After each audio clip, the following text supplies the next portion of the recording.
पिछले एपिसोड के last scene में देखा था कि एक जबरदस्त एक्सप्लोजन होता है, पूरी शमन सिटी गूंज उठती है। सी क्रिएचर्स, फिस्ट, बीस्ट सब डिसिपेट हो जाते हैं। टाइमू और सूमिंग मिड एयर में एक दूसरे को घूरते हैं। दोनों थोड़े हर्ट लेकिन अभी भी फाइट में हैं। टाइमू कोल्डली बोलता है, काफी अच्छा है लेकिन अभी भी मेरे सामने तुम कुछ नहीं। सूमिंग ब्लड वाइप करता है, ग्रिन के साथ बोलता है, ऐसा है क्या? अब आगे। टाइमू सूमिंग की मुस्कुराहट देखकर हैरान हो जाता है। सिर्फ टाइमू ही नहीं, नीचे खड़े सब लोग भी कंफ्यूज हैं, सोच रहे हैं ये सूमिंग इतना कॉन्फिडेंट क्यों है? अब तो इसका गेम ओवर लग रहा है। कुछ लोग तो सीधा बोलते हैं, बस अब इसका काम तमाम, एक और अटैक में सूमिंग गया।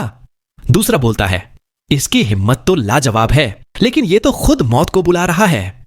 तीसरा कहता है, लेटर शेमन से मीडियल शेमन का क्या मुकाबला, ये तो सिर्फ मौत का इन्विटेशन है। नान गोंग हैन अंदर ही अंदर टेंशन में है लेकिन उसकी आंखों में एक नया इरादा आ गया है। वो सोचता है, मैं कुछ भी करके सूमिंग को बचाने की कोशिश करूंगा, चाहे कुछ भी हो जाए। नानगोंग शान भी सूमिंग को देख रही है। उसकी आंखों में कंफ्यूजन और बढ़ गई है। अब सूमिंग हवा में गहरी सांस लेता है और उसके सीने से एक काली धुंध निकलती है जो तुरंत एक लंबी, पूरी तरह काली इंसान की शक्ल ले लेती है। उसके सिर पर बाल नहीं, पूरा बदन काला, आंखें एकदम ठंडी। यह है सूमिंग का नेसेंट सोल क्लोन, एक पपेट जो जी युन हाई की लाश से बना है। जब यह क्लोन आता है, सूमिंग के माथे पे ग्रीन लाइट चमकती है और छोटी विरेसेंट स्वॉर्ड क्लोन के सिर के आसपास घूमने लगती है, तेज चमक और स्वॉर्ड की आवाज के साथ। नीचे भीड़ में से आवाज आती है, सोल कैचर का पपेट, ये आदमी सोल कैचर है। दूसरा बोलता है, इसलिए इसकी आंखें अलग लग रही थीं, लेकिन अब तक इसने सोल कैचर की कोई स्पेल क्यों नहीं दिखाई। टाइमू भी अब अलर्ट हो जाता है। वो सोचता है, ये आदमी छोटी ट्राइब से तो नहीं लगता, ये पपेट भी कुछ खास है और उसकी स्वॉर्ड और बेल भी डेंजरस हैं। फिर सूमिंग बोलता है, सीनियर टाइमू, मैं दोबारा आपको चैलेंज करता हूं। उसकी आंखों में लड़ने की आग और तेज हो जाती है। टाइमू ठंडी मुस्कुराहट के साथ बोलता है, तो ये था तेरा कॉन्फिडेंस, लेकिन क्या सिर्फ एक पपेट से तू मुझे हरा लेगा? अब भी तू खुद को कुछ ज्यादा ही समझ रहा है। टाइमू एक कदम आगे बढ़ता है। उसकी आंखों में ब्लू लाइट चमकने लगती है और वो सूमिंग की तरफ तेजी से बढ़ता है। उसके बॉडी से ऐसी प्रेशर निकलती है कि हवा में ही धम धम की आवाज आने लगती है। सूमिंग तुरंत पीछे हटता है और अपने हाथ में ब्लैक लाइट के साथ एक स्पाइक्स वाला क्लब निकाल लेता है। साथ ही उसका क्लोन भी अटैक के लिए आगे बढ़ता है। क्लोन अपना हाथ उठाता है, एक सील बनाता है और जमीन पे पकड़ लगाता है। तुरंत जमीन का एक बड़ा हिस्सा हिल जाता है और वहां से सफेद धुंध निकलकर आसमान में जाती है और 1000 फुट लंबा अज्योर ड्रैगन बन जाता है। क्लोन बोलता है, अर्थन ऑनरा ड्रैगन वेन। नीचे भीड़ में सब शॉक्ड हैं। ये क्या डिवाइन एबिलिटी है, ये तो कभी देखा ही नहीं। टाइमू अब और तेज आगे बढ़ता है लेकिन सूमिंग का क्लोन उस अज्योर ड्रैगन को पकड़ के ऊपर खींच लेता है। ड्रैगन सीधा टाइमू की तरफ अटैक करता है। टाइमू अपना हाथ आगे करता है और जोर से बोलता है, 4 oceans ode, first ode, eastern ocean. उसके सामने एक बड़ा सा नीला समुंदर मैनिफेस्ट हो जाता है जो ड्रैगन की तरफ भड़कता है। यह समुंदर पहले वाले इल्यूजन से भी ज्यादा रियल लगता है। हवा में समुंदर की खुशबू और नमी भी महसूस होती है। समुंदर और ड्रैगन टकराते हैं, आसमान गूंज उठता है। टाइमू तुरंत दूसरा हाथ आगे करता है। Second ode, southern ocean. इस बार एक लाल समुंदर, जैसे खून का समुंदर, क्लोन और सूमिंग दोनों पर टूट पड़ता है। क्लोन इससे घबराता नहीं, जल्दी जल्दी सील्स बनाता है और दोनों तरफ हाथ फैलाता है। दुनिया बदलती रहती है पर आखिर सब एक ही हो जाता है, ट्रांसफॉर्मेशन टू डिविनिटी। इस एक मंत्र में 7 डिवाइन एबिलिटीज छुपी हैं। यह होंगलुओ का सबसे पावरफुल मैजिक था। होंगलुओ ने यह एक इमोर्टल रूइन से सीखा था लेकिन उसने सिर्फ सरफेस तक ही यूज किया था।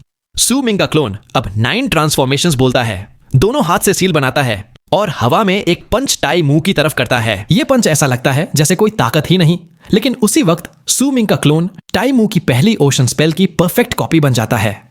टाई मुंह हैरान हो जाता है, ये तो मेरी ही स्पेल है, लेकिन ये तो सिर्फ शुरुआत है। क्लोन बोलता है, फर्स्ट ट्रांसफॉर्मेशन। अब क्लोन उस ओशन में घुस जाता है। समुंदर बॉयल होने लगता है, सफेद धुआं निकलता है, समुंदर फैलने लगता है और बबल्स टूटते ही लाल लिक्विड समुंदर में फैलने लगता है। टाइमू की आंखों में अब गुस्सा और शौक दोनों है। वो बोलता है, थर्ड ओड, वेस्टर्न सी।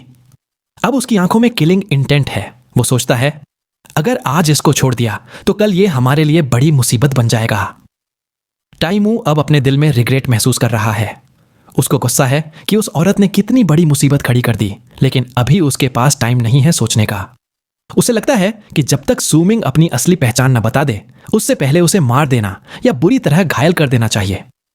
टाई मुंह घूमता है और उसका राइट लेग तूफान की तरह घूमता है। एक बड़ा सा येलो ओशन उसके वेस्ट में मैनिफेस्ट होता है, जिसमें येलो सैंड की लहरें आसमान तक उछलती हैं। वो गरज के बोलता है, फोर्थ ओड नॉर्दर्न सी, और लेफ्ट लेग नॉर्थ की तरफ स्वीप करता है। एक काला समुंदर नॉर्थ में बन जाता है जो जोर से टकराता है। सू मिंग पीछे हटता है, लेकिन उसके हाथ में स्पाइक्स वाला क्लब है। वो उस क्लब को 4 बार घुमाता है, हर दफा बड़ा और भारी होता जाता है, जब तक वो इतना भारी नहीं हो जाता जितना सू मिंग संभाल सकता है। सू मिंग का असली गोल इस बैटल में अपनी कॉम्बैट कैपेबिलिटी टेस्ट करना है, न कि अपनी जान खतरे में डालना। इसलिए वो क्लब को और भारी नहीं करता, बस 4 घुमाने के बाद रोक देता है। हर घुमाव पे हवा में धमाकेदार आवाज गूंजती है। नीचे भीड़ की रगों में डर दौड़ जाता है। जब टाइमू का 4 ओशन ओड सू मिंग के क्लोन के अर्थन ऑनरा अजियो ड्रैगन और 9 ट्रांसफॉर्मेशन आर्ट के ओशन से टकराता है, सू मिंग का स्पाइक्स क्लब बड़ा सा आर्क बनाता है, जैसे आसमान में एक जाइगेंटिक पंखा, और वो क्लब सीधा इल्यूजनरी ओशंस और टाइमू पर गिरता है। बूम! आसमान जमीन हिल जाते हैं। इल्यूजनरी ओशंस तुरंत टूट जाते हैं, एक पावर अंदर से क्लोन की वजह से और दूसरी बाहर से सू मिंग के क्लब के अटैक से। जब ओशंस बिखर जाते हैं, क्लोन का बनाया समुंदर भी उड़ जाता है और हवा में लाल रंग फैल जाता है। क्लोन तुरंत पीछे हटता है और कुछ ही सांसों में सू मिंग के पास लौट आता है। लेकिन जैसे ही क्लोन पीछे जाता है, टाई मुंह गुस्से में गरजता है और क्लोन के बिल्कुल करीब आ जाता है। उसकी आंखें लाल, वो अपना हाथ फैलाता है और क्लोन का गला पकड़ लेता है। लेकिन जैसे ही टाई मुंह क्लोन का गला तोड़ने जाता है, एक तेज हम गूंजती है और क्लोन एकदम से काली धुंध बन जाता है। वो धुंध ब्लैक बीटल्स से बनी होती है। टाई मुंह के हाथ में असली क्लोन नहीं आता, सिर्फ बीटल्स। क्लोन की असली बॉडी ठंडी नजर से टाई मुंह को देखती है और तुरंत पीछे हट जाती है। टाई मुंह ये सब देखकर शॉक हो जाता है। उसकी आंखें फैल जाती हैं। जी युन हाई, तू जी युन हाई है। टाई मुंह पहचान जाता है कि ये पपेट जी युन हाई का है, जो कभी उसका जाना पहचाना था। ब्लैक बीटल्स टाई मुंह पर टूट पड़ते हैं, लेकिन वो एक झटके में उन्हें दूर कर देता है। लेकिन बीटल्स फिर भी उस पर अटैक करते हैं। टाई मुंह अब डर से भर जाता है। ये तो जी युन हाई के ओरिजिन शेमन बग्स हैं। जी युन हाई किसी और का पपेट कैसे बन गया? नीचे भीड़ में भी हंगामा मच जाता है। जी युन हाई, सीनियर टाई मुंह ने कहा, ये पपेट जी युन हाई है। ये वही जी युन हाई है, सबसे बेस्ट सोल कैचर जो सालों से गायब था। इस बंदे ने जी युन हाई को पपेट बना दिया। अगर उसने खुद रिफाइन नहीं किया होता तो किसी और के कंट्रोल में नहीं आता। नान गोंग हेन भी शॉक में है, फिर धीरे से मुस्कुराता है। मैंने सू मिंग को अंडर एस्टिमेट कर दिया था, ये तो सोचा ही नहीं था।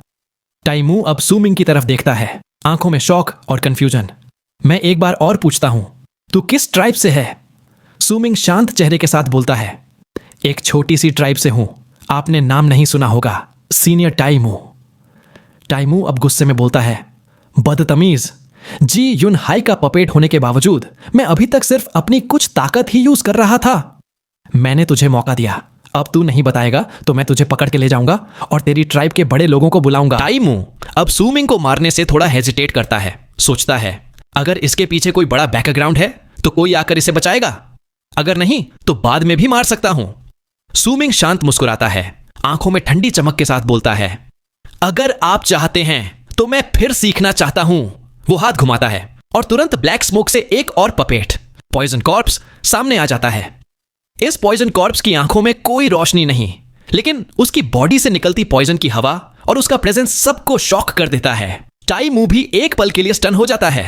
टाई मुंह अब अंदर ही अंदर हंसने लगता है। इस बंदे के पास जी युन हाई का पपेट है, एक बरसर्कर का भी पपेट है और ये क्लियरली पॉइजन से भरा है। इसके पास तो और भी स्किल्स हैं जो अभी दिखाए नहीं। मैं किस मॉन्स्टर से टकरा गया?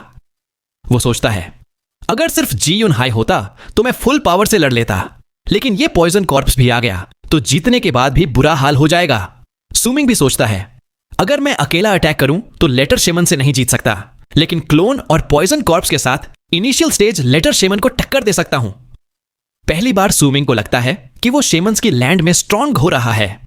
कब आएगा वो दिन जब मैं बिना किसी पपेट या क्लोन की अपनी असली ताकत से लेटर शेमन से लड़ सकूं? टाई मुंह कुछ पल के लिए सोचता है, फिर लंबी सांस लेता है। सू मिंग को एक गहरी नजर से देखता है और बिना कुछ बोले जमीन पर उतर जाता है। वो उस औरत के पास जाता है, उसको जोर से थप्पड़ मार देता है। औरत खून थूकती है, उसका चेहरा सूज जाता है, वो सिर झुका लेती है। मैंने ही मुसीबत खड़ी की। टाई मू सू मिंग की तरफ मुड़कर बोलता है, तुमने मेरे कुछ लोगों को मारा, मैंने इसे सजा दे दी। अब यह मामला यहीं खत्म करो। अगर अब भी लड़ना है तो मैं आखिरी सांस तक लड़ूंगा। सू मिंग रिस्पेक्ट के साथ बोलता है, सीनियर, आपकी कल्टीवेशन डीप है, मैं आपका मुकाबला नहीं कर सकता। मैं अपनी पूरी ताकत लगा के भी डिसएडवांटेज में हूं, मैं आगे नहीं लड़ सकता। वो अपना हाथ जोड़ के टाई मू को सल्यूट करता है। टाई मू सू मिंग की बात सुन के थोड़ा शांत हो जाता है। उसे लगता है कि सू मिंग ने लड़ाई के बावजूद उसकी इज्जत रखी, उसे हमेशा सीनियर कहा और सबके सामने उसकी डिग्निटी बनाए रखी। टाई मू अब सोचता है, शायद गलती हमारे लोगों की ही थी। वो डिसाइड करता है कि सू मिंग को चेज नहीं करेगा, बल्कि उससे थोड़ा लगाव महसूस करता है। टाई मू बोलता है, नौजवानों को कभी कभी इंपल्सिव होना चाहिए। गलती हमारी ट्राइब की थी, तुमने सही किया। इस बैटल को टाई मानते हैं। उसका चेहरा अब वार्म हो जाता है और वो अपने लोगों को लेकर हवा में चला जाता है। जाते वक्त लड़के के कपड़ों पर पीला दागा दिख रहा है और उसकी तरफ से यूरिन की बदबू आ रही है। वो लड़का जिंदगी भर ये बैटल नहीं भूल पाएगा। जब ईस्टर्न घूसफुट ट्राइब चले जाते हैं तो सब लोग सू मिंग को रिस्पेक्ट और थोड़ी सी जलन के साथ देखते हैं। अब पूरी शेमन सिटी में सू मिंग और टाई मू की बैटल की कहानी गूंजेगी। सबसे ज्यादा खुश है लान लान। उसकी आंखों में एक अलग सी चमक है, जैसे सू मिंग दुनिया का सबसे बड़ा प्रोटेक्टर हो।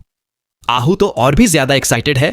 उसके चेहरे पे वही जज्बा है जो एक यंग वॉरियर अपने हीरो को देख के महसूस करता है। चीडोंग भी अंदर ही अंदर सोचता है, एक दिन मैं भी सू मिंग जितना ताकतवर बनूंगा और ईस्टर्न घूसफुट ट्राइब से अपना पूरा बदला लूंगा। वो अपना हाथ कस के बंद करता है, आंखों में डिटर्मिनेशन के साथ। सब लोग सू मिंग की तरफ रिस्पेक्ट से देख रहे हैं। सू मिंग हवा में अपना पॉइजन कॉप्स और क्लोन वापस ले लेता है, ब्लैक बीटल्स भी हटा देता है और एक ही लीप में जमीन पर लैंड करता है। नान गोंगहेन आगे बढ़ के बोलता है, ब्रदर मो, तूने तो सबको हिला के रख दिया। मैं तो सोच रहा था तुझे हेल्प करूंगा, पर तू तो खुद ही सबसे बड़ा वॉरियर निकला। सू मिंग मुस्कुराता है और कहता है, बस थोड़ा लक था। सीनियर टाई मू ने अपनी फुल पावर यूज नहीं की, वरना मैं टिक नहीं पाता। नान गोंगहेन हंस के कहता है, तू हमेशा हम्बल रहता है, लेकिन अब तेरी पावर पूरी शेमन सिटी में फेमस हो गई है। यहां सिर्फ स्ट्रांग लोगों को ही इज्जत मिलती है। तभी गॉड ऑफ शेमन्स टेंपल के गार्ड्स आते हैं, सब मीडियल शेमन्स। लेकिन कोई भी सू मिंग को क्वेश्चन नहीं करता, सब उसको रिस्पेक्ट के साथ ग्रीट करते हैं। उसकी पावर देख के सब इंप्रेस्ड हैं।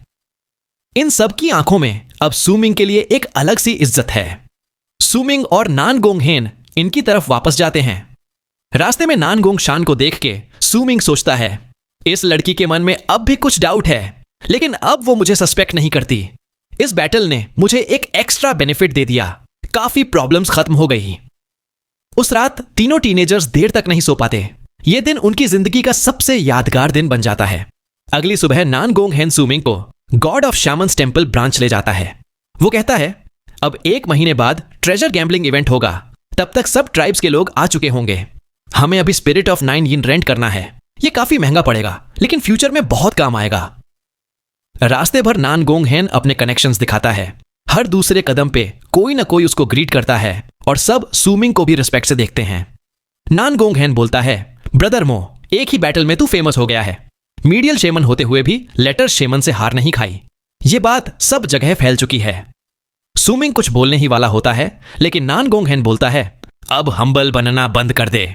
सू मिंग बस हल्का सा स्माइल करता है। दोनों शेमन सिटी के सेंटर के पास एक ह्यूज पैलेस के बाहर पहुंचते हैं। पैलेस का ऑरा ही अलग है। 10,000 फीट लंबी सीढ़ी, गॉड ऑफ शेमन्स टेंपल के गार्ड्स और हवा में एक अजीब सी टेंशन। पैलेस के पीछे हवा में एक साइलेंट वॉर्टेक्स घूम रहा है। लगता है जैसे कोई दूसरी दुनिया वहीं छुपी हो। और एक बड़ा स्टोन पिलर जिसके ऊपर एक ड्राइड ह्यूमन हेड लगा है, वही जो सू मिंग ने सिटी के बाहर देखा था।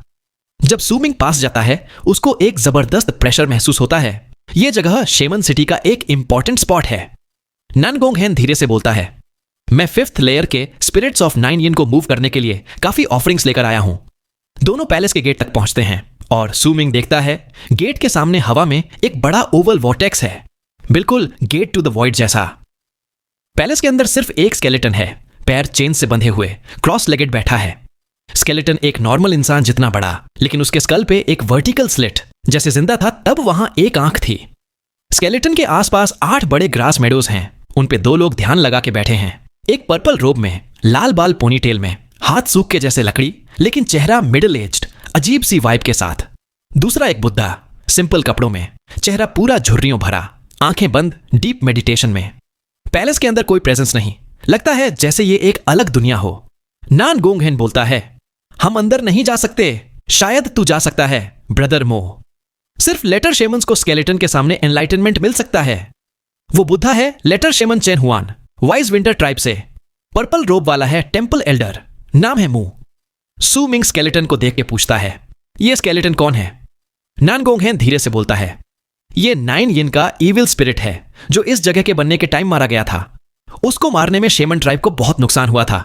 फिर नान गोंगहेन बोलता है, अब हम अलग हो जाते हैं, तू वॉर्टेक्स से अंदर जा, वहां तुझे 9 यिन हॉल मिल जाएगा। मैं 5th लेयर के स्पिरिट्स चूज करूंगा। नॉर्मल ट्रेजर्स सिर्फ पहली लेयर तक ही स्पिरिट्स दिला सकते हैं। अंदर जाके सब समझ आ जाएगा, अपनी एबिलिटी के हिसाब से चूज करना। बाहर मिलते हैं। वो सूमिंग को सैल्यूट करता है और वॉर्टेक्स में घुस जाता है। सूमिंग वॉर्टेक्स को देख रहा होता है। जैसे ही वो अंदर जाने लगता है, वॉर्टेक्स से एक लाइट चमकती है। एक आदमी बाहर आता है। एक जेंटल पावर सूमिंग को पीछे धकेल देती है। वो आदमी लंबा, पतला, ब्लैक कपड़ों में, बालों में छोटी छोटी ब्रेड्स, चेहरा इनडिफरेंट। सूमिंग उसको देख के हल्की सी स्माइल करता है। वो आदमी भी सूमिंग को देखता है, फिर इग्नोर करके निकल जाता है, लेकिन एक पल के लिए रुकता है, दोबारा सूमिंग को देखता है, फिर चला जाता है। सूमिंग अब बिना रुके वॉर्टेक्स में कदम रखता है। वॉर्टेक्स चमकता है और सूमिंग गायब हो जाता है। जब सूमिंग चला जाता है, वो आदमी सीढ़ियों से मुड़ के देखता है, कंफ्यूज्ड है। क्या मैं इस बंदे को पहले मिल चुका हूं? वो अपना हाथ माथे पे रखता है, सोचता है, फिर आंखें खोलता है, चेहरे पे अब भी कंफ्यूजन। नान गोंगहेन जैसे ही वॉर्टेक्स में घुसता है, एक पल के लिए पीछे मुड़कर देखता है। उसके अंदर एक जबरदस्त कॉन्फिडेंस है कि अगर वो स्पिरिट्स ऑफ 9 यिन की 5th लेयर से एक स्पिरिट रेंट कर ले तो उसकी पावर मोसू से भी ज्यादा हो जाएगी। उसने इस बार ऑफरिंग्स की तैयारी में कोई कसर नहीं छोड़ी, क्योंकि ये शायद उसका आखिरी मौका है। इसलिए वो बिना रुके सीधा 4th लेयर तक पहुंच जाता है। सोचता है, मोसू अभी स्ट्रांग है, लेकिन अगर मैं 4th या 5th लेयर से स्पिरिट ले आया तो मैं उससे भी आगे निकल जाऊंगा। इधर सूमिंग वॉर्टेक्स से अंदर आता है और देखता है चारों तरफ फॉग है। एक बड़ी सी पहाड़ी है और उस पहाड़ी पर कई स्टैच्यूज खड़े हैं। हर स्टैच्यू एक वॉरियर की तरह लग रहा है। किसी के हाथ में स्पीयर, किसी के पास बैटल एक्स, किसी के पास शील्ड। इन सब स्टैच्यूज से एक जबरदस्त वॉरियर वाली प्रेजेंस आ रही है, जैसे ये सब जिंदा हों। सूमिंग देखता है कि और भी शेमन्स वहां हैं। कोई किसी स्टैच्यू को छू रहा है, कोई अपना गार्ड चुन रहा है। ऊपर देखता है तो एक के ऊपर एक माउंटेन्स दिखते हैं। हर माउंटेन पे और भी स्टैच्यूज हैं, जैसे ये पूरा एक मल्टी लेयर्ड वर्ल्ड हो। उसके दिमाग में आता है, यही वो 9 लेयर्स हैं जिनके बारे में नान गोंगहेन ने बताया था। जितना ऊपर जाओ उतना स्ट्रॉन्ग स्पिरिट मिलता है। सूमिंग सीधी सीढ़ियों पर चढ़ाई शुरू करता है। सीढ़ियों के स्टार्ट पर 2 बड़े स्टैच्यूज हैं। दोनों के हाथ में लंबे स्पीयर्स। उनके बीच से गुजर के ही माउंटेन पर चढ़ सकते हो। सूमिंग एक ब्रांचिंग पाथ पर मुड़ता है और एक स्टैच्यू के सामने रुकता है। सोचता है, चलो देखते हैं ये स्टैच्यू क्या कहता है। जैसे ही वो स्टैच्यू को छूने जाता है, पूरी माउंटेन हिल जाती है। एक स्टैच्यू से तेज ग्रीन लाइट निकलती है और एक फीमेल शैमन उसके सामने खड़ी है। स्टैच्यू धीरे धीरे जिंदा होता है। उसकी आंखों में ग्रीन लाइट चमकती है। वो अपना स्पीयर ऊपर उठाता है और उस लड़की की तरफ पॉइंट करता है। लड़की हवा में उठ जाती है। स्टैच्यू भी श्रिंक होकर एक गोल्डन मार्क बन जाता है और उसके हाथ पर चिपक जाता है। लड़की एकदम एक्साइटेड है, सीधा नीचे वॉर्टेक्स की तरफ चली जाती है। बाकी सब लोग उसको थोड़ी जेलसी, थोड़ी रिस्पेक्ट के साथ देखते हैं। फिर सब वापस अपने काम में लग जाते हैं। सूमिंग ये सब देख के सोचता है, ये तो टाई मू जितनी पावर वाला गार्ड था। अगर ये स्पिरिट्स इस वर्ल्ड के बाहर जा सकते तो ना शेमन्स, ना बर्सर्कर्स, कोई भी इनसे लड़ नहीं सकता। उसके दिमाग में सवाल घूमते हैं, इस वर्ल्ड ऑफ 9 यिन में कितने राज छुपे हैं? कैंडल ड्रैगन का कारकेस, स्पिरिट मीडियम्स की कबर, थॉट सूथसेयर्स का ऑल्टर, और ये सब सिर्फ 1 मिलियन ली के अंदर है। बाहर क्या क्या छुपा है? सूमिंग स्टैच्यू को छूता है। उसके दिमाग में एक आवाज गूंजती है, 2 तरह की ऑफरिंग्स चाहिए। एक, हर दिन 1000 नेसेंट स्टोन्स यानी हाई क्वालिटी शेमन क्रिस्टल्स। दूसरा, हर 7 दिन में एक स्कैटरिंग डस्ट पिल। यह सुनते ही सूमिंग का दिमाग हिल जाता है। स्कैटरिंग डस्ट, यह तो वही पिल है जो मैंने सबसे पहली बार बनाई थी, और यह तो किसी और ने कभी सुना भी नहीं। वो सोचता है, क्या मेरे हर्ब क्वेंचिंग मेथड्स भी इसी जगह से आए हैं? क्या एंड सोल कैचर्स ने भी अपने स्पिरिट प्लंडर यहीं से सीखा? सूमिंग हर स्टैच्यू को छू के देखता है। सबका पहला डिमांड अलग है, लेकिन दूसरा हमेशा स्कैटरिंग डस्ट ही है। उसको लगता है ये सब स्पिरिट्स असली में जिंदा हैं। अगर इनकी डिमांड पूरी कर दो तो ये मेरे गार्ड बन जाएंगे। तभी 2 और स्टैच्यूज जिंदा होते हैं, किसी और शैमन के साथ हवा में उड़ जाते हैं। सूमिंग के चेहरे पे अलग अलग इमोशंस दिखते हैं, शॉक, एक्साइटमेंट, कंफ्यूजन। फिर वो ऊपर की माउंटेन्स की तरफ देखता है, सोचता है अगर ऐसा है तो मैं सबसे पावरफुल गार्ड रेंट करने की कोशिश करूंगा। उसकी आंखों में एक नई चमक आ जाती है और वो डिसाइड करता है अब मैं सबसे ऊपर तक जाऊंगा और यहां का असली राज समझ के ही रहूंगा। नानगोंगहेन अब चौथी माउंटेन पर खड़ा है। उसके सामने एक 300 फीट से भी बड़ा डार्क सिल्वर स्टैच्यू है, जिसकी प्रेजेंस पहली माउंटेन के सभी स्टैच्यूज से कई गुना ज्यादा है। उस स्टैच्यू के शरीर पर कई पुराने घाव हैं और उसके हाथ में एक विशाल बैटल एक्स है, जिसे देखते ही किसी का भी दिल कांप जाए। नानगोंगहेन सोचता है ये डार्क ब्रॉन्ज स्पिरिट ऑफ 9 येन है, चौथी माउंटेन का सबसे पावरफुल गार्ड। बहुत कम लोग इसे रेंट कर पाए हैं, सिर्फ 8 बार ही ये बाहर गया है। लेकिन प्राइस सुनकर उसकी सांस ही अटक जाती है। ये तो 5th लेयर के प्लेटिनम स्पिरिट्स से भी महंगा है। नानगोंगहेन डिसाइड नहीं कर पा रहा। चलो 5th माउंटेन पे भी देख लेता हूं, फिर फाइनल डिसीजन लूंगा। वो ऊपर की तरफ बढ़ जाता है, मन ही मन थोड़ा खुश भी है। सोचता है मोसू तो शायद सिर्फ 2nd माउंटेन तक ही पहुंच पाएगा, बिना तैयारी के 3rd या ऊपर की माउंटेन पे ऑफरिंग देना मुश्किल है। दूसरी तरफ सूमिंग शांत चाल में 2nd माउंटेन की सीढ़ियां चढ़ रहा है। यहां पहले से भी कम स्टैच्यूज हैं, लेकिन सबकी आर्मर और वेपन्स और एडवांस्ड लग रहे हैं। प्रेजेंस भी पहले से ज्यादा जबरदस्त है। सूमिंग एक स्टैच्यू को छूता है। उसके दिमाग में कैलकुलेशन चलती है, 5000 सुपीरियर शेमन क्रिस्टल्स पर डे। अगर 1 महीना रुका तो 1,50,000 चाहिए और 3 स्कैटरिंग डस्ट हर 3 दिन में। वो सोचता है इतना पैसा तो बड़े ट्राइब्स भी मुश्किल से अफोर्ड कर सकें। सूमिंग बिना रुके माउंटेन के टॉप पर जाता है, रिलोकेशन रूम में कदम रखता है और एक फ्लैश के साथ 3rd माउंटेन पर पहुंच जाता है। इधर स्टैच्यूज और भी बड़े, पूरे आर्मर में, लगभग 200 फीट के, जैसे चलते फिरते पहाड़ हों। इनका प्रेशर टाइम मुंह से भी ज्यादा है। सूमिंग की सांस तेज हो जाती है। वो सोचता है ये तो बरसरकर सोल रियल्म के मिडिल स्टेज के बराबर लग रहे हैं। ऊपर जाकर क्या होगा? तभी एक स्टैच्यू जिंदा होता है। उसकी आंखें खुल जाती हैं। वो आसमान की तरफ दहाड़ता है। पूरा एरिया हिल जाता है। एक लंबा ब्लू रोब वाला शेमन स्टैच्यू के कंधे पर चढ़ के एग्जिट की तरफ निकल जाता है। सूमिंग का एक्साइटमेंट और बढ़ जाता है। वो तेज कदम से माउंटेन के टॉप तक पहुंचता है और रिलोकेशन रूम से चौथी माउंटेन पर आ जाता है। चौथी माउंटेन पर अब सिर्फ 3 लोग हैं। एक माउंटेन साइड पर एक वही डार्क ब्रॉन्ज स्टैच्यू के पास जहां नानगोंगहेन पहले खड़ा था, और एक ओल्ड मैन जो लगता है मीडियल शेमन के पीक पर है, बस एक कदम दूर लेटर शेमन बनने से। ओल्ड मैन स्टैच्यू को देखता है, फिर सोच में पड़ जाता है। प्राइस सुनकर उसका भी दिमाग घूम जाता है। सूमिंग धीरे से उस स्टैच्यू के पास जाता है। देखता है कि उसकी आर्मर पुरानी, घावों से भरी है। बैटल एक्स से मर्डरस ऑरा आ रही है।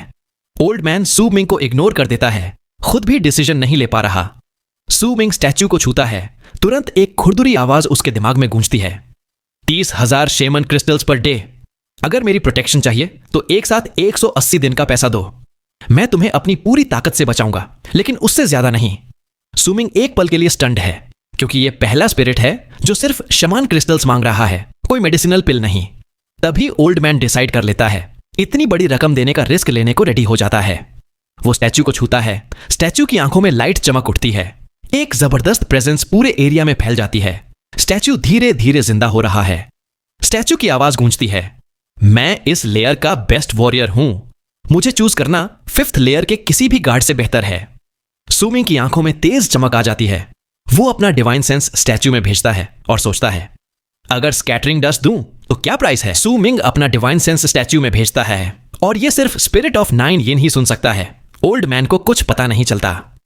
जैसे ही सूमिंग स्टैच्यू से पूछता है, अगर मैं स्कैटरिंग डस्ट दूं तो कितनी चाहिए, स्टैच्यू एकदम से सूमिंग की तरफ मुड़कर देखने लगता है और उसका जिंदा होना एक पल के लिए रुक जाता है। ओल्ड मैन भी हैरान हो जाता है, सोचता है इस लड़के के पास स्कैटरिंग डस्ट्स हैं क्या। स्टैच्यू की आवाज सूमिंग के दिमाग में गूंजती है, तुझे स्कैटरिंग डस्ट्स हैं। सूमिंग थोड़ा पीछे हटता है, कूल चेहरे के साथ सोचता है, सर अगर मुझे आपकी प्रोटेक्शन चाहिए तो कितनी स्कैटरिंग डस्ट्स चाहिए होंगी। स्टैच्यू कहता है, हर 7 दिन में 10 स्कैटरिंग डस्ट्स। अगर सिर्फ 10 हैं तो 7 दिन 5 हैं तो 3 दिन, 1 है तो 1 दिन की प्रोटेक्शन मिलेगी। सूमिंग जल्दी से कैलकुलेट करता है। उसके पास अभी 200 से कम स्कैटरिंग डस्ट्स हैं, लेकिन वो चाहे तो और बना सकता है। फिर वो पूछता है, क्या आप साउथ असंडर भी ले लेंगे? ये सुनते ही स्टैच्यू की आंखों में तेज चमक आ जाती है। पूरा स्टैच्यू एक्साइटमेंट से हिलने लगता है। तेरे पास साउथ असंडर भी है? ओल्ड मैन अब गुस्से में सूमिंग को धमकाता है। बहुत हो गया, अब निकल जा वरना। लेकिन स्टैच्यू तुरंत अपना हाथ बढ़ाता है, ओल्ड मैन को पकड़ के सीधा माउंटेन से बाहर फेंक देता है। चल भाग, जब डील हो रही है तो बीच में मत आ। स्टैच्यू सूमिंग से कहता है, साउथ असंडर हो या माउंटेन स्पिरिट, 5 भी ला दे तो 7 दिन की प्रोटेक्शन, और अगर तेरे पास स्पिरिट प्लंडर है तो सिर्फ 1 पिल पर 60 दिन की प्रोटेक्शन। स्टैच्यू अब पूरा एक्साइटेड है। सोचता है, लगता है तू किसी पिल स्टोरेज पे हाथ मार के आया है। स्टैच्यू फिर एक और ऑफर देता है, अगर तुझे मेरी पावर कम लगती है तो 5th माउंटेन पर एक ओल्ड मैन है जो असल में 6th लेयर का है, लेकिन शेमन्स के लिए वहां जाना मुश्किल है। उस ओल्ड मैन को एक स्पिरिट प्लंडर दे दे तो 10 दिन की प्रोटेक्शन मिल जाएगी, पर कंडीशन यह है कि मुझे साउथ असंडर और स्कैटरिंग डस्ट्स भी देने होंगे। सूमिंग तुरंत पूछता है, वो ओल्ड मैन किस लेवल का है? स्टैच्यू कहता है, तुम्हारे हिसाब से वो एंड शामन है। सूमिंग का दिल तेज धड़कने लगता है। सोचता है, अगर मुझे एंड शैमन लेवल की प्रोटेक्शन मिल गई तो मैं वर्ल्ड ऑफ 9 येन में कहीं भी जा सकता हूं, चाहे कैंडल ड्रैगन का कार्केस हो, स्पिरिट मीडियम्स की कबर हो या थॉट सूथ सेयर्स का ऑल्टर। सूमिंग डिसाइड करता है, ठीक है। वो एक छोटी बॉटल निकालता है और स्टैच्यू को दे देता है। स्टैच्यू बॉटल लेते ही खुश हो जाता है। उसकी हेलमेट के अंदर से हंसने की आवाज आती है, मेरा नाम ली हुआ है, अब मैं ट्रीटी के हिसाब से तुम्हारा गार्ड हूं।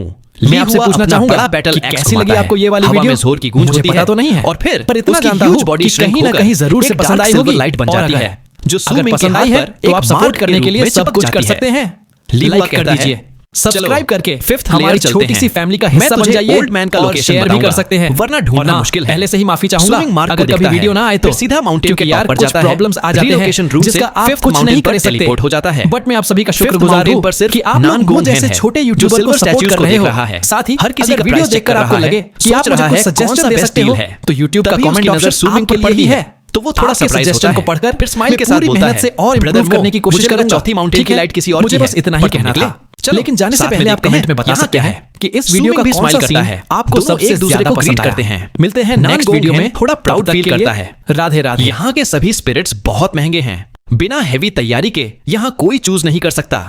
नान गोंग हैन सूमिंग को एक स्टैच्यू दिखाता है, देखो इसके पास सिमिटार है, डिफेंस स्ट्रांग है, लेकिन बैटल पावर थोड़ी कम है। सूमिंग सुन रहा है, लेकिन उसके कान में ली हुआ की आवाज आती है, तेरा दोस्त कुछ नहीं जानता, ताका का सिमिटार तो मुझे भी डरा देता है, लेकिन उसकी आर्मर वीक है। नान गोंग हैन हर स्टैच्यू का प्राइस चेक करता है। सूमिंग बस स्माइल करता है, क्योंकि ली हुआ हर एक स्टैच्यू की असली वैल्यू बता रहा है और नान गोंग हैन की समझ को सीक्रेटली रोस्ट भी कर रहा है। नान गोंग हैन बोलता है, ब्रदर मो, तुम ऑफरिंग्स नहीं दे पाओगे, लेकिन देख लो एक्सपीरियंस हो जाएगा, मैं भी पहले 5th लेयर तक आया था। फिर वो 2 स्टैच्यूज के पास जाता है, एक बड़ा एक छोटा। बड़ा स्टैच्यू 100 फीट से भी बड़ा, छोटा सिर्फ 200 फीट का। छोटा स्टैच्यू सिंपल लग रहा है, बिना वेपन के। बड़ा स्टैच्यू एक लॉन्ग स्पीयर के साथ एकदम हीरोइक लग रहा है। नान गोंग हैन दोनों पर हाथ रखता है। बड़ा statue 32,000 shaman crystals per day मांगता है, छोटा सिर्फ 20,000। नान गोंग हैन एक्साइटेड होकर बोलता है, मैं बड़ा वाला चूज करूंगा, ये सबसे स्ट्रांग है। तभी ली हुआ सूमिंग के कान में बोलता है, तेरा दोस्त इडियट है। सुहान 5th लेयर में है, लेकिन स्ट्रांगेस्ट नहीं। उसके बगल वाला ओल्ड मैन असली मॉन्स्टर है। सुहान सिर्फ अपनी प्राइस बढ़ाने के लिए ओल्ड मैन को कंपैरिजन के लिए रखता है। देख लेना, सुहान जितनी ऑफरिंग्स लेगा उसका बड़ा हिस्सा ओल्ड मैन को देगा। ली हुआ बोलता है, वही है ओल्ड मैन, उस पर हाथ रख, मैं बात करता हूं। सूमिंग नान गोंग हैन को देख के हल्का सा मुस्कुराता है, क्योंकि उसे पता है चाहे वो कुछ भी समझाए, नान गोंग हैन अपनी मनमानी करेगा। फिर सूमिंग सीधा छोटे स्टैच्यू यानी ओल्ड मैन के पास जाता है, हाथ रखने के लिए रेडी। नान गोंग हैन का स्टैच्यू तेज लाइट से चमक उठता है, स्टैच्यू जिंदा होने लगता है और उसी वक्त सूमिंग अपना हाथ उस छोटे अजीब से 200 फीट वाले स्टैच्यू पर रख देता है।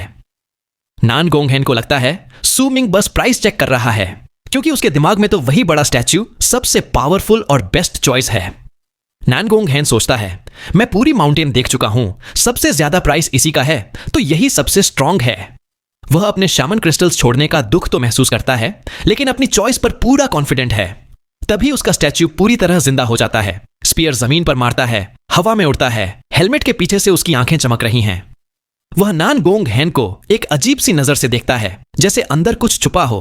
स्टैच्यू बोलता है, मेरे और शेमन ट्राइब के ट्रीटी के हिसाब से जब तक तू ऑफरिंग्स दे सकता है, मैं तेरा गार्ड हूं। नान गोंग हैन खुशी से उड़ने ही वाला था कि तभी सूमिंग के स्टैच्यू से भी लाइट निकलती है, लेकिन वो लाइट बड़ी हल्की है। स्टैच्यू धीरे धीरे जिंदा हो रहा है। उसकी आंखों में एक बहुत पुरानी सी रोशनी आ रही है। नान गोंग हैन एक पल के लिए शॉक हो जाता है।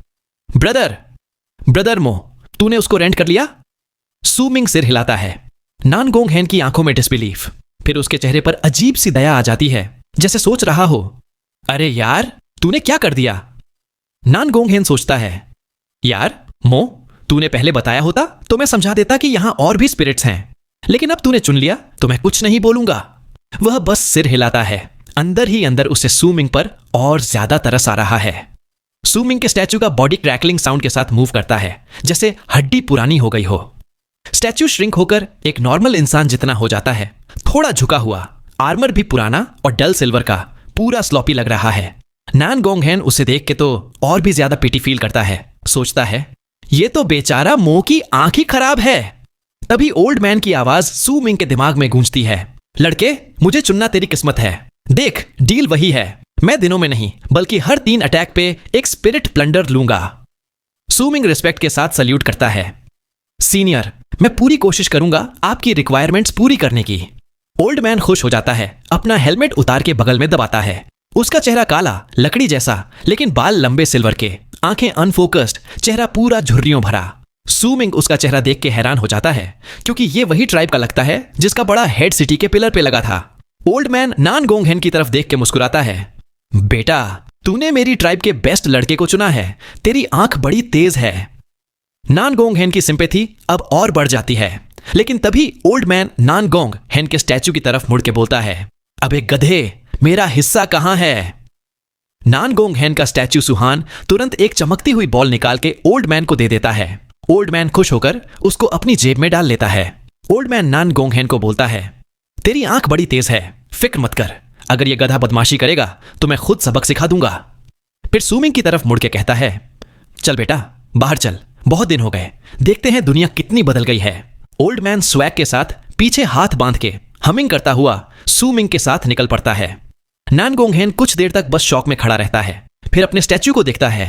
उसे भी अब वो हीरोइक स्टैच्यू थोड़ा सिली लगने लगता है। वो सोचता है, पहली बार देखा, स्पिरिट्स ऑफ 9 यिन भी कौन करते हैं? ऐसे ही नान गोंग हैन रिग्रेट और थोड़ा डिप्रेशन लेकर अपने हाथ पे मार्क के साथ सूमिंग और ओल्ड मैन के साथ वॉर्टेक्स से बाहर निकल जाता है। ओल्ड मैन बाहर आके सीधा स्टोन पिलर के बड़े हेड को देखता है। आंखों में नॉस्टैल्जिया आ जाता है।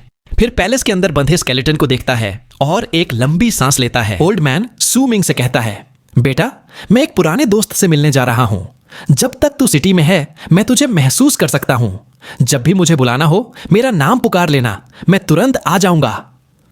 यह बोलते ही ओल्ड मैन एक स्टेप में गायब हो जाता है। नान गोंग हैन सूमिंग को राय स्माइल के साथ बाय बोलता है, ब्रदर मो, मैं इन वापस जा रहा हूं, अपने स्पिरिट से बात करनी है। ट्रेजर गैम्बलिंग इवेंट के टाइम मिलते हैं, तू साथ चल रहा है या सिटी घूमेगा? सूमिंग नान गोंग हैन पर थोड़ा पिटी फील करता है, लेकिन तभी उसकी नजर पैलेस की सीढ़ियों पर खड़े एक आदमी पर पड़ती है। सूमिंग बोलता है, ब्रदर नान गोंग, तू पहले जा, मैं यहां थोड़ा एक्सप्लोर करूंगा। नान गोंग हैन बिना कुछ बोले उदास होकर चला जाता है। सूमिंग सीढ़ियों पर खड़े उस आदमी को देखता है। दोनों की नजर मिलती है। सूमिंग के चेहरे पे मास्क के नीचे हल्की सी स्माइल आ जाती है। जैसे ही सूमिंग उस आदमी के पास पहुंचता है, वो लंबा, पतला, ब्लैक रोब वाला, छोटी छोटी ब्रेड्स वाले लड़के की आंखें चौंक जाती हैं, लेकिन वो वहीं खड़ा रहता है। सूमिंग के सामने आते ही वो लड़का स्माइल करता है, आंखें नॉर्मल हो जाती हैं। वो सूमिंग को सल्यूट करता है। विदेश में पुराने दोस्त से मिलना सबसे बड़ी खुशी है। मुझे लगा तू जाना पहचाना लग रहा है, अब याद आया। ब्रदर सू, तू वैसा ही ग्रेसफुल है जैसे पहले था। ये है वुडुओ, वही मिस्टीरियस बैकग्राउंड वाला बंदा जो सूमिंग को स्काई मिस्ट सिटी जाते वक्त मिला था। वुडुओ बोलता है, ब्रदर सू, तू मुझसे झगड़ा मत कर, मुझे पक्का पता है तू ही है।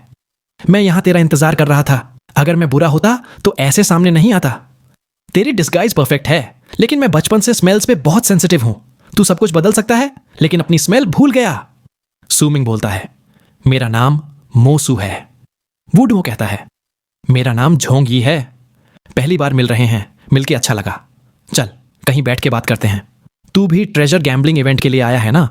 मैं इसके बारे में बहुत जानता हूं, शायद हम मिलके काम कर सकें। सूमिंग सोचता है, फिर हाँ में सिर हिलाता है। शेमन सिटी वर्ल्ड ऑफ 9 येन का दिल, बहुत पुराना है, लेकिन आज भी यहां की जिंदगी में कोई कमी नहीं, बल्कि हर बार जब यह जगह खुलती है तो पूरी सिटी एकदम अलाइव हो जाती है। शॉप्स रात को भी खुली रहती हैं, लोगों की भीड़, एक्साइटमेंट, सब कुछ एक अलग ही लेवल पे होता है। दोपहर के बाद का टाइम है। एक इनके दूसरे फ्लोर पर सूमिंग और वुडुओ बैठ के शहर के बीच से बहती नदी को देख रहे हैं। हाथ में वाइन, कानों में पानी की आवाज, एकदम शांत वाइब। वुडुओ स्माइल के साथ बोलता है, कल जो ईस्टर्न घूसफुट ट्राइब के लेटर शेमन से लड़ा, वो तू ही था ना ब्रदर मो? जब मैंने तुझे स्पिरिट्स ऑफ 9 येन के जगह से नान गोंग हैन के साथ निकलते देखा, तभी समझ गया था। उसकी आंखों में रिस्पेक्ट भी है, थोड़ा शौक भी। सूमिंग बस हल्का सा स्माइल करता है, बस थोड़ा लक था, वरना टाई मुंह से लड़ना मुश्किल था। वुडुओ हंस के बोलता है, ब्रदर मो, तू इतना हम्बल मत बन। मैंने तो सुना है, सब बोल रहे हैं तूने कमाल कर दिया। फिर सूमिंग सीधा पॉइंट पे आता है, ब्रदर झोंग, ये ट्रेजर गैम्बलिंग इवेंट का सीन क्या है? मुझे ज्यादा पता नहीं, तू बता। वुडुओ वाइन एसआईपी करता है, फिर बोलता है, सबसे पहले तो तुझे काफी शैमन क्रिस्टल्स जमा करने पड़ेंगे, तभी तू इवेंट में कुछ जीत सकता है। पहला पार्ट सबके लिए है जिनके पास 1 लाख शामन क्रिस्टल्स हैं। दूसरा पार्ट सिर्फ लेटर शेमन्स के लिए है, और वो बहुत ही डेंजरस है। जिनकी कल्टीवेशन कम है, उनका वहां जाना मतलब मौत का इन्विटेशन। सूमिंग ध्यान से सुन रहा है। वुडुओ धीरे से, सिर्फ सूमिंग को सुनाई दे, इतनी आवाज में बोलता है, तू जानता है ये वर्ल्ड ऑफ 9 येन नाम कैसे पड़ा? पुराने टाइम में एक स्टोन मॉन्यूमेंट था, उस पर सिर्फ 4 वर्ड्स थे, वर्ल्ड ऑफ 9 येन। और येन स्पिरिट ट्राइब का भी कनेक्शन है। वुडुओ अपना हाथ दिखाता है जहां एक ग्लोइंग मार्क है। जब शेमन्स के एंसेस्टर्स यहां आए थे, उन्होंने येन स्पिरिट ट्राइब की मदद से 1 मिलियन ली का एरिया जीता और शेमन सिटी भी बनाई। वुडुओ बोलता है, ट्रेजर गैम्बलिंग इवेंट का असली कनेक्शन इस जगह के नीचे छुपे एक बड़े सीक्रेट से है। पहले यहां एक जायंट पिट था जिसमें क्रिम्सन स्टोन्स भरे हुए थे। इन स्टोन्स के अंदर कुछ हर्ब्स छुपे थे, जैसे कि फेमस 9 एबिस फ्लावर। लेकिन ज्यादातर स्टोन्स खोलने पर कुछ नहीं मिलता, या फिर अंदर का सब कुछ फॉसिल बन चुका होता है। लेकिन कभी कभी कोई रेयर हर्ब मिल जाता है जो पूरा फ्रेश होता है। ये एकदम जैकपॉट होता है। सूमिंग की आंखों में एक्साइटमेंट आ जाती है। वुडुओ बोलता है, क्रिम्सन स्टोन्स में सिर्फ हर्ब्स नहीं, कभी कभी एंशंट एन्चेंटेड वेसल्स या स्किल मैनुअल्स भी मिलते हैं। सब कुछ लक पे डिपेंड करता है। इसी लक और थ्रिल की वजह से ये ट्रेजर गैम्बलिंग इवेंट इतना पॉपुलर है। कई लोग इसमें सब कुछ जीत जाते हैं, कुछ सब कुछ हार भी जाते हैं। सूमिंग सोचता है, अगर ये स्टोन्स इतने वैल्यूएबल हैं, तो गॉड ऑफ शेमन्स टेम्पल खुद ही सब क्रैक करके ट्रेजर्स निकाल ले, इवेंट क्यों करता है? वुडुओ बोलता है, पहले ऐसा ही होता था, लेकिन जब बाकी बड़ी ट्राइब्स को पता चला तो सब मिलके प्रेशर डालने लगे। अब हर बार इवेंट में कुछ क्रिम्सन स्टोन्स पब्लिक के लिए निकालते हैं ताकि सबको चांस मिले। वैसे भी हर बार कम ही स्टोन्स निकलते हैं और हर इवेंट में उनकी क्वांटिटी कम होती जा रही है। सूमिंग फिर पूछता है, दूसरा पार्ट क्या है इवेंट का? क्या वो एक छोटा ऑक्शन है सिर्फ कुछ लोगों के लिए? वुडुओ हंस के बोलता है, नहीं, वो तो प्राइवेट ऑक्शंस होते हैं। दूसरा पार्ट तो एकदम ब्लडी है, स्टोन लूटिंग इवेंट। सिर्फ लेटर शेमन्स जा सकते हैं और वहां मौत का खतरा है। 3 छोटे क्रिम्सन स्टोन वेन्स हैं, वहां से एकदम से स्टोन्स निकलते हैं और जितना लूट सकते हो लूट लो। एंड शेमन कुछ नहीं बोलता, सब अपनी ताकत पे डिपेंड करता है। वुडुओ कहता है, मैं चाहता हूं तू मेरे साथ मिलके दूसरे पार्ट में चले। अगर सब कुछ सही रहा तो हम दोनों मिलके बहुत सारे क्रिम्सन स्टोन्स लूट सकते हैं। तेरा हिस्सा पक्का, और मेरी भी जैकपॉट की उम्मीद। सूमिंग के चेहरे पे सोचने वाली मुस्कुराहट है। उसके दिमाग में नए प्लान्स घूम रहे हैं। सूमिंग चुपचाप सोचता है, तुरंत कुछ डिसाइड नहीं करता। फिर धीरे से वुडुओ से पूछता है, ब्रदर झोंग, इतने सारे लेटर शेमन्स के बीच तुम्हारे पास क्या प्लान है कि तुम ज्यादा क्रिम्सन स्टोन्स लूट सको? वुडुओ थोड़ा रुकता है, फिर बोलता है, ये मैं अभी नहीं बता सकता, लेकिन अगर तू टीम ज्वाइन करेगा तो पूरा प्लान शेयर कर दूंगा। अभी तक 3 शेमन दोस्तों को रेडी कर लिया है, चांस 60% है। तू आ गया तो 70-80% हो जाएगा। सूमिंग फिर भी तुरंत हाँ नहीं बोलता, सिर्फ कहता है, मैं सोचूंगा, अभी जवाब नहीं दे सकता। वुडुओ भी समझ जाता है, जबरदस्ती नहीं करता, बस कहता है, मैं वेट करूंगा, सोच समझ के ही डिसाइड करना। दोनों थोड़ी देर और बातें करते हैं। वुडुओ सूमिंग को वर्ल्ड ऑफ 9 येन की कुछ और लीजेंड सुनाता है। फिर शाम होने पर दोनों अलग हो जाते हैं। सू मिंग सीधा इन नहीं जाता, बल्कि शेमन सिटी की गलियों में घूमता है। यहाँ हर तरह की शॉप्स हैं। ऐसे हर्ब्स मिलते हैं जो बाहर की दुनिया में रेयर होते हैं। सू मिंग को अपने बैम्बू स्लिप पे लिखे हर्ब्स में से 7-8 तो यही मिल जाते हैं। वो अंदर ही अंदर खुश हो जाता है। उसको लगता है यहाँ की हर्ब्स से मैं नए मेडिसिनल पिल्स बना सकता हूँ। Scattering dust, south asunder, mountain spirit, spirit plunder, सबके मटेरियल्स मिल लेकिन गए। प्रॉब्लम है शामान क्रिस्टल्स की। हर्ब्स का प्राइस ज्यादा नहीं, पर क्वांटिटी खरीदनी हो तो क्रिस्टल्स कम पड़ जाते हैं। और वुडू ने भी बोला था ट्रेजर गैम्बलिंग इवेंट के लिए भी क्रिस्टल्स चाहिए होंगे। सू मिंग को गैम्बलिंग इवेंट में ज्यादा इंटरेस्ट नहीं। उसको लगता है चांस बहुत कम है, रिस्क ज्यादा, रिवॉर्ड अनसर्टेन। आधा महीना गुजर जाता है। सू मिंग अपने इन के कमरे की खिड़की से बाहर देखता है। खुशी इस बात की है कि हर्ब्स मिल गए, लेकिन क्रिस्टल खत्म हो रहे हैं। वो सोचता है अब मुझे मेडिसिनल पिल्स बेचनी पड़ेंगी। पिछले कुछ दिनों में वो चुपके से मार्केट की रिसर्च करता रहा था। पता लगाया कि स्कैटरिंग डस्ट जैसे पिल्स बेचे जा सकते हैं। एक शॉप में उसको 2 स्कैटरिंग डस्ट मिलते हैं, लेकिन उनमें मेडिसिनल प्रॉपर्टी ऑलमोस्ट खत्म है। सू मिंग को लगता है मेरी बनाई हुई पिल्स इन सबसे बेटर हैं। वो अपने हाथ में 3 स्कैटरिंग डस्ट निकालता है। उनकी चमक और फ्रेग्रेंस देख के खुद भी इंप्रेस हो जाता है। फिर डिसाइड करता है अब बेचने का टाइम है। वो क्रॉस लेगेड बेड पर बैठ के मेडिटेट करता है। थोड़ा लान लान और आहू के बारे में भी सोचता है, क्योंकि प्रॉमिस किया था उन्हें प्रोटेक्ट करने का, इसलिए उन पर अपनी डिवाइन सेंस की ब्रांड छोड़ी है। अगली सुबह सू मिंग नई एनर्जी के साथ उठता है। नान गोंगहेन अभी भी आइसोलेशन में है। सू मिंग अपनी अपीयरेंस चेंज करता है। मास्क हटा के स्ट्रॉ हैट पहनता है। बॉडी को थोड़ा बल्कि दिखाता है, अंदर से ब्लैक बीटल्स चिपका के, ताकि कोई पहचान न सके। अब सू मिंग शेमन सिटी की सबसे बड़ी शॉप 9 शमन पवेलियन के बाहर पहुंचता है। ये शॉप हर चीज बेचती है, herbs, enchanted vessels, weapons, information, सब कुछ। सू मिंग यहां पहले भी 2 बार आ चुका है, इसलिए पूरा सेटअप समझ गया है। शॉप के अंदर जाकर सू मिंग का ऑरा इतना मिक्स्ड है कि सब अटेंडेंट्स उसकी तरफ देखते हैं। एक मिडिल एज्ड अटेंडेंट आगे आता है, पोलाइटली बोलता है सर क्या बेचना है। सू मिंग ठंडी आवाज में बोलता है मैं कुछ बेचने आया हूं। अटेंडेंट अपना परसेप्शन सू मिंग पर डालता है, लेकिन सू मिंग की डिवाइन सेंस की ताकत से उसका दिमाग हिल जाता है। डर के मारे पीछे हट जाता है। सू मिंग थोड़ा गुस्से वाली आवाज में बोलता है 9 शामन पवेलियन के रूल्स भूल गए हो क्या। अटेंडेंट अब बिल्कुल सीरियस हो जाता है, तो सू मिंग एक छोटी व्हाइट बॉटल उसको दे देता है। मैनेजर को दे दो, मैं सिर्फ एक इंसेंस स्टिक जलने तक वेट करूंगा, एक्सेप्ट करोगे या नहीं। अटेंडेंट बॉटल खोलता है, अंदर फ्रेग्रेंस है लेकिन पिल नहीं। वो तुरंत मैनेजर के पास ले जाता है। रीलोकेशन रूम से ऊपर चला जाता है। सू मिंग काल्मली हॉल में खड़ा रहता है। स्ट्रॉ हैट के नीचे से कोई उसका चेहरा नहीं देख सकता। इंसेंस स्टिक की आधी भी नहीं जली होती कि अटेंडेंट वापस आता है। इस बार उसके साथ एक ओल्ड मैन भी है। दोनों के चेहरे पे शॉक है। सू मिंग स्ट्रॉ हैट के नीचे बिल्कुल शांत है, लेकिन अंदर से पूरा अलर्ट।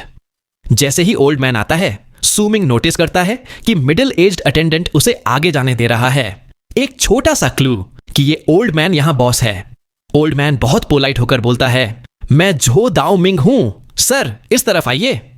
सू मिंग बस हल्की सी गर्दन झुकाता है और दोनों रीलोकेशन रूम से ऊपर चले जाते हैं। नीचे बचा अटेंडेंट फाइनली चैन की सांस लेता है। सोचता है ये बॉटल तो कुछ अलग ही है। उसके दिमाग में फ्लैशबैक आता है। जब मैनेजर ने बॉटल देखी, तुरंत 2nd फ्लोर भाग गया। अब तो पता नहीं किस फ्लोर पे बॉटल है, लेकिन लगता है ये कोई आम चीज नहीं। रीलोकेशन रूम की लाइट से सू मिंग की आंखों के सामने सब ब्लर हो जाता है। एक अजीब सी मेडिसिनल फ्रेग्रेंस भी महसूस होती है, लेकिन जैसे ही वो उस खुशबू को पकड़ने की कोशिश करता है, वो गायब हो जाती है। सामने एक पर्पल वुड की डेस्क पर एक व्हाइट रोब पहने बहुत ही हैंडसम, थोड़ा एज्ड लेकिन क्लासी आदमी बैठा है।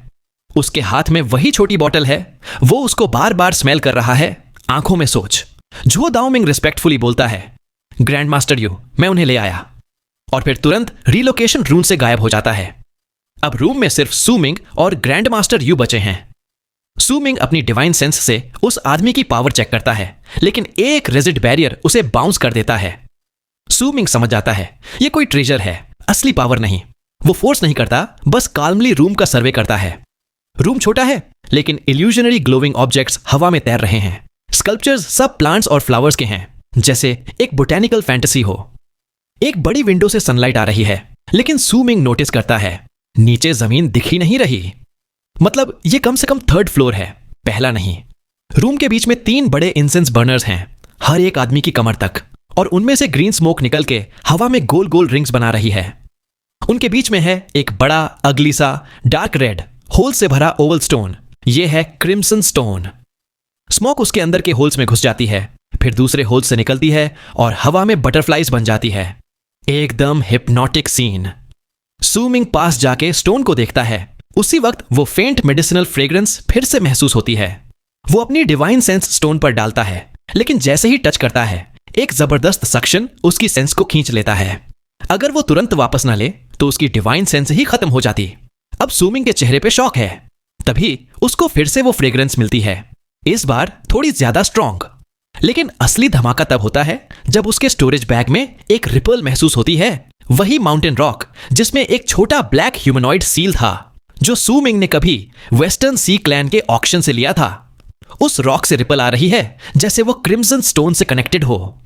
सू मिंग तुरंत समझ जाता है ये क्रिम्सन स्टोन और मेरा माउंटेन रॉक कनेक्टेड हैं, और जो ब्लैक ह्यूमनॉइड है वो भी यहीं का है। उसके दिमाग में फ्लैशबैक आता है। ये वही मेन इंग्रेडिएंट था वेलकमिंग ऑफ डीटीज के लिए। उस रॉक से अब ब्लैक लाइट निकल रही है और ब्लैक ह्यूमनॉइड के फॉरहेड पर एक हर्ब की इमेज बन रही है, एक ऐसी जिसका हर लीफ एक पॉइजनस स्नेक के हेड जैसा है। एक लीफ तो लाइव हिस भी कर रहा है। सू मिंग पूरा हिल जाता है। ये तो वही क्रिम्सन स्टोन है जिसमें हर्ब्स या और चीजें छुपी होती हैं, लेकिन मेरे रॉक में हर्ब नहीं, एक ह्यूमनॉइड है। तभी ग्रैंड मास्टर यू की जेंटल आवाज आती है, सर आप इस क्रिम्सन स्टोन को इतनी देर से देख रहे हैं, क्या आपने इससे पहले भी देखा है? सू मिंग काम वॉइस में पलट के बोलता है, और आप भी उस बॉटल को इतनी देर से देख रहे हैं, क्या आपने उसकी मेडिसिनल सेंट पहले महसूस की है? वेल, यहां तक आ गए। मैं आपसे पूछना चाहूंगा कि कैसी लगी आपको ये वाली वीडियो? मुझे पता तो नहीं है, पर इतना जानता हूं कि कहीं ना कहीं जरूर से पसंद आई होगी। और अगर पसंद आई है तो आप सपोर्ट करने के लिए सब कुछ कर सकते हैं। लाइक कर दीजिए, सब्सक्राइब करके हमारी छोटी सी फैमिली का हिस्सा बन जाइए, और शेयर भी कर सकते हैं। और हाँ, पहले से ही माफी चाहूंगा अगर कभी वीडियो ना आए तो, क्योंकि यार कुछ प्रॉब्लम्स आ जाते हैं जिसका आप कुछ नहीं कर सकते। बट मैं आप सभी का शुक्रगुजार हूं कि आप लोग मुझ जैसे छोटे यूट्यूबर को सपोर्ट कर रहे हो। साथ ही अगर वीडियो देखकर आपको लगे कि आप मुझे कुछ सजेशन दे सकते हो तो यूट्यूब का कमेंट ऑप्शन आपके लिए ही है। आपके सजेशन को पढ़कर मैं पूरी मेहनत से और इंप्रूव करने की कोशिश करूंगा।